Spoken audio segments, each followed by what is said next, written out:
आप कहीं तीर्थ वंदना करने गए और रास्ते में आपको कहीं रुकना पड़ा, मान लीजिए किसी धर्मशाला में रुकना पड़ा और धर्मशाला में कोई व्यवस्था नहीं थी, अब आप मजबूरी में रुक गए क्योंकि आपको पता नहीं थी, दूसरी बार फिर जाना हुआ, आपको वहां फिर रुकना पड़ेगा। आप क्या करोगे? वही धर्मशाला बुक करोगे या किसी दूसरी को खोजोगे? वो नहीं करोगे ना। क्यों नहीं करोगे? क्योंकि अब आपको अनुभव हो चुका है कि उस धर्मशाला में कोई व्यवस्था नहीं है, मैं बहुत परेशान रहा।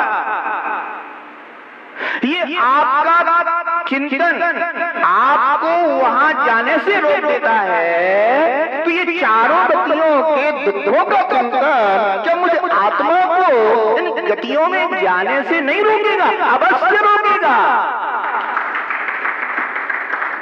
इसीलिए तो प्रभु ने इस बोधि दुर्लभ भावना को रखा है कि धर्म की बात बाद में होगी, पहले तू दुर्लभता का ठीक तरह से चिंतन कर। वो व्यक्ति धार्मिक नहीं हो सकता है जिस व्यक्ति ने दुखों का चिंतन नहीं किया। उसका धर्म कभी भी छूट सकता है, कभी भी नष्ट हो सकता है उसका धर्म। पर जिसने चारों गतियों के दुख में स्वरूप को ठीक तरह से चिंतन कर लिया है, अनुभव कर लिया है, समझ लिया है, स्वीकार लिया है, वे पुनः उस दुखमय स्थान पर जाने से अपने को रोकेगा।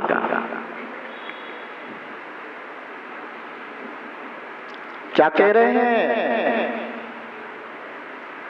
नरकों में ना खाने की, ना पीने की, ना रहने की, ना ओढ़ने की, ना बिछाने की किसी चीज की व्यवस्था नहीं है। एक नरक ऐसा स्थान है जहां कोई व्यवस्था नहीं है।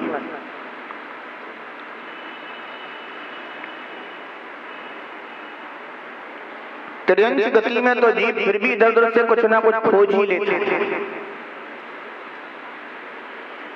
पंचेंद्रिय त्रियंश, चार इंद्रिय त्रियंश, तीन इंद्रिय त्रियंश, दो इंद्रिय, कुछ ना कुछ व्यवस्था तो कर ही लेता है ना खाने पीने की।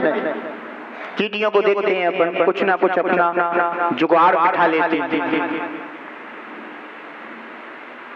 पर नरकों में पंचेंद्रिय होने के बाद भी वहां की स्थिति कितनी बदतर है। पानी बिल्कुल एक बूंद नहीं, खाने को एक दाना नहीं,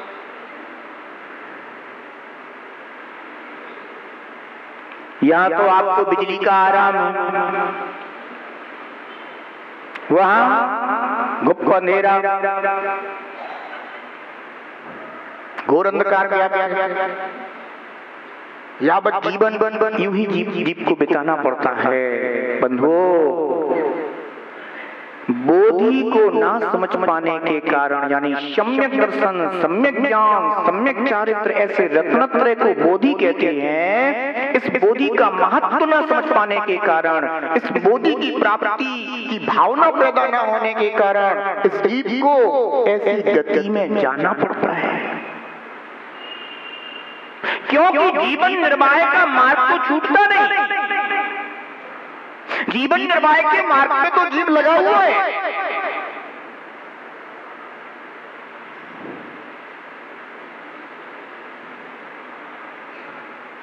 और जीवन निर्वाह के जितने साधन हैं वे सब कर्मोपार्जन कराते हैं।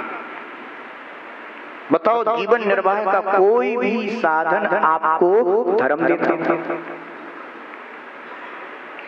बताओ, कितने भी जीवन निर्वाह के साधन हैं, कौन धर्म दे रहा है? व्यापार करते हो, कितना झूठ बोलते हो, कितना छल कपट करते हो, कितनी हिंसा होती है, आसक्ति अलग पैदा होती है।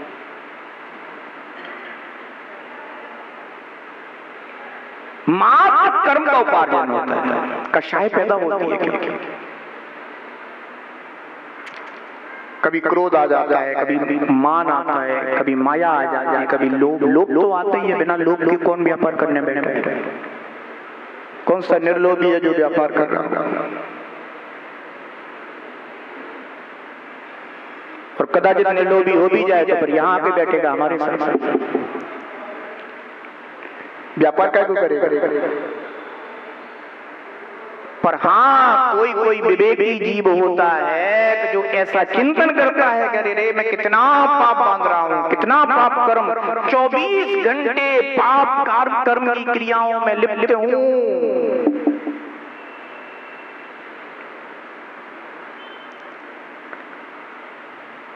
कभी आरंभी हिंसा, कभी उद्योगी हिंसा, कभी विरोधी हिंसा, कभी संकल्प की हिंसा।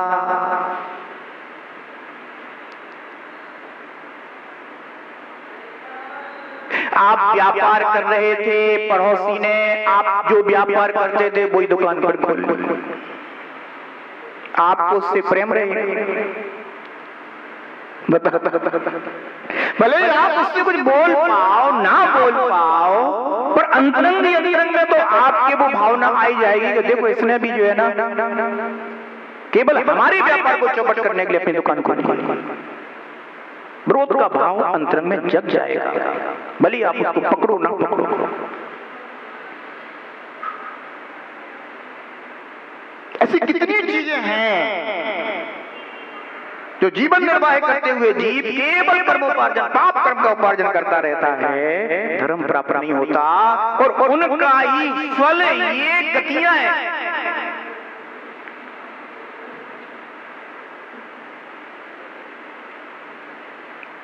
नरक गति से निकलकर जीव त्रंच गति में जाता है, त्रंच गति से निकलकर जीव मनुष्य गति में आता है, नरक गति से भी जीव निकल के मनुष्य गति में आता है। ऐसी बात नहीं है, दोनों गतियां प्राप्त होती हैं, त्रंच गति और मनुष्य गति। अब इस मनुष्य गति में भी जीव भूल जाता है कि मैं किस लिए पैदा हुआ हूँ। अब भूल क्या जाता है? अनादि के मिथ्या दृष्टि जीव को तो पता ही नहीं है कि मैं पैदा इसलिए हुआ हूँ।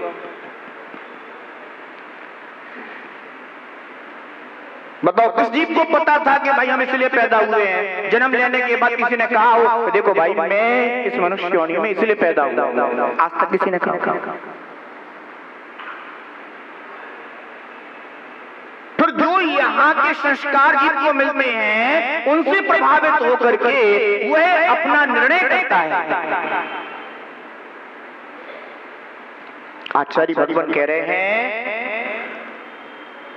कि एक तो मनुष्य भाव प्राप्त होना ही दुर्लभ है, क्योंकि त्रंच गति के पर्यायों को, नरक गति के पर्यायों को भोग भोग कर निकलना बहुत कठिन होता है। कदाचित निकल भी आया, मनुष्य भी हुआ, तो आज जिनेंद्र भगवान कहते हैं कि मिथ्या दृष्टि म्लेच्छ पर्याय को प्राप्त होगा। इस भारत क्षेत्र में ही 5 खंड मिले, एक खंड आर्य खंड। मिलिट खंडों में पैदा हो गया जा धर्म नहीं, वहां का मनुष्य हो गया। यावत जीवन पाप कर्म करते हुए जीवन निर्वाह करके मरण को प्राप्त हो गया, पाप कर्म का फल फिर दुर्गति में चला गया।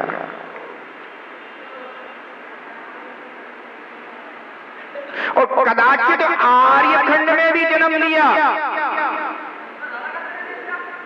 तो आर्य खंड में भी ऐसे मनुष्य होते हैं कि सभी धर्म को नहीं पहचानते, आर्य आचरण को नहीं पहचानते। बहुत सारे कर्म मिले अपने आर्य खंड में ही ऐसे जीव हैं जो कर्म से मिले हैं, जन्म से आर्य, नहीं उनके कर्म मिलेच्छों की तरह।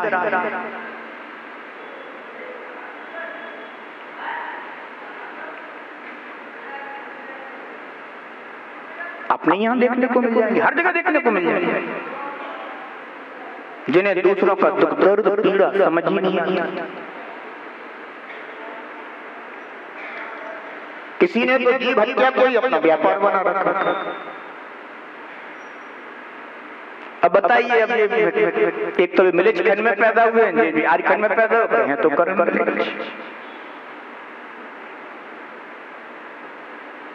जिन्हें इतना ही बोध नहीं है कि हमें क्या खाना चाहिए, क्या पीना चाहिए। कोई शराब पी करके घूम रहे हैं, तो आर्य कुल में पैदा हुए, आर्य कुल में पैदा हुए। एक तो उत्तम कुल मिलना दुर्लभ है,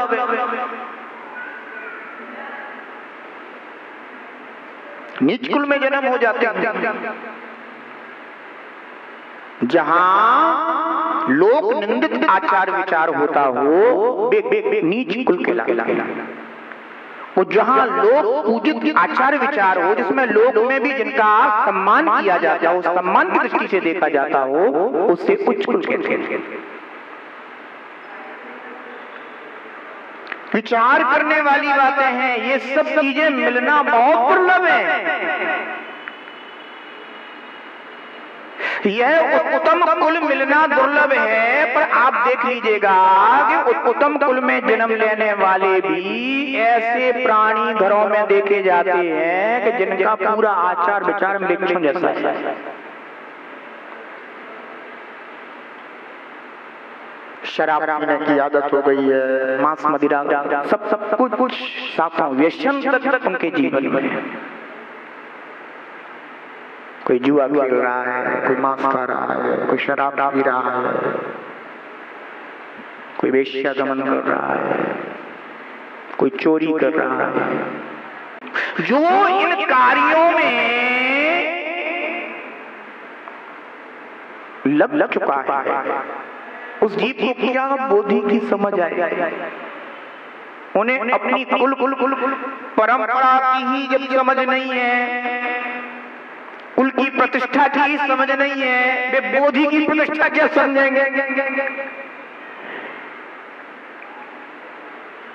इसलिए बंधुओं,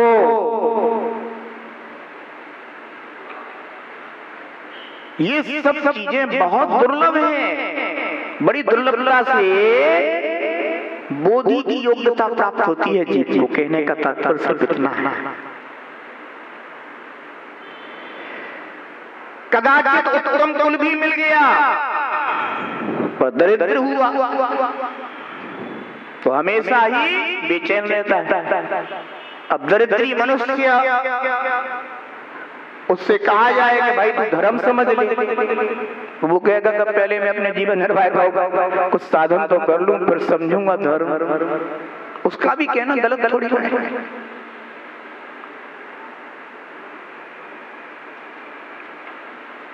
जीवन निर्वाह के साधन तो इकट्ठे करने पड़ेंगे। तो ऐसा जीव जो दरिद्री हो गया, दो पैसों के लिए इधर उधर भटकता फिरता है, उसका समय उसी में व्यतीत हो जाता है। कदाचित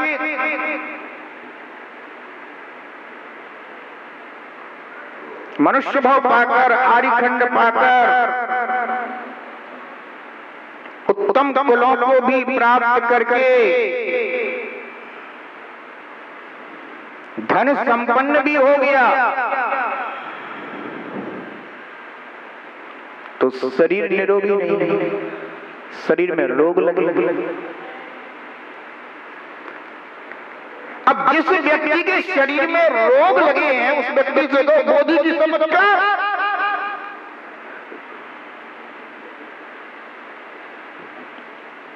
अब क्या बोधि की समझ करेगा? वो कहेगा कि पहले किसी डॉक्टर को दिखवा दो, बहुत कष्ट हो रहा है, बहुत पीड़ा हो रही है।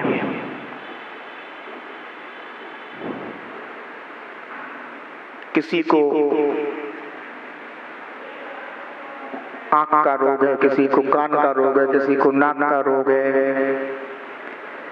किसी को ज्वर है, नाना प्रकार के रोग आप लोग देखते हैं। आजकल तो और भी नई नई बीमारियां चली आ रही हैं। कोई बीमारियां नहीं सब बीमारियां बहुत पुरानी हैं, अनादि की हैं, ये सब बीमारियां। तुम कहोगे डेंगू आज का होगा, नहीं आज का नहीं, सब बीमारियां पुरानी, सब अपने शरीर में ही है वो, ये भी ध्यान रखना। सब शरीर में निमित्त मिलता है, बीमारी पैदा हो जाती है। एक अंगुल में 96 रोग सब मौजूद है।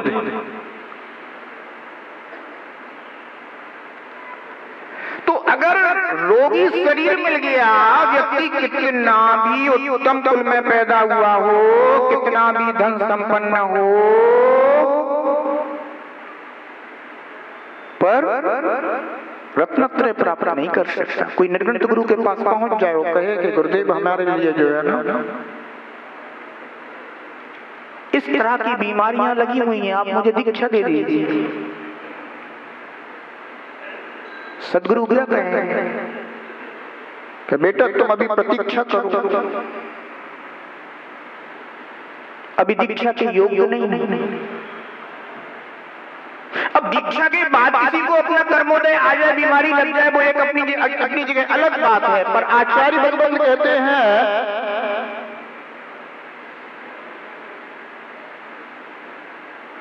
कि जिसे नाना प्रकार की बीमारियां लगी हों,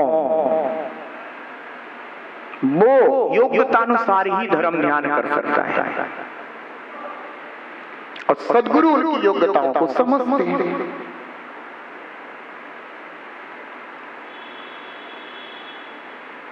बहुत से लोग तो ये सोचते हैं कि दीक्षा लेने के बाद फिर शरीर को सुखा सुखू करके और जल्दी छूट जाए, बहुत पीड़ा में। पर ये कोई मार्ग थोड़ी ना कोई वैराग्य है। दीक्षा का मार्ग तो आत्महित का मार्ग है, आत्मस्वरूप में रमणता का मार्ग है, कर्मों की निर्जला का मार्ग है, वैराग्य के अनुभव का मार्ग है। जल्दी निपटने का मार्ग थोड़ी नहीं। ये तो कषाय है। ध्यान रखना, जो जीव मरने की इच्छा करता है वह तीव्र कषायवान होता है। कैसा? मंद भी नहीं, तीव्र कषायवान। इसीलिए समाधि करने वाले के लिए आचार्य भगवंतों ने कहा है कि जीने की हो ना, जीने की हो ना इच्छा या वांछा, और मरने की हो ना इच्छा या वांछा, जो भी जैसा पढ़ते हो।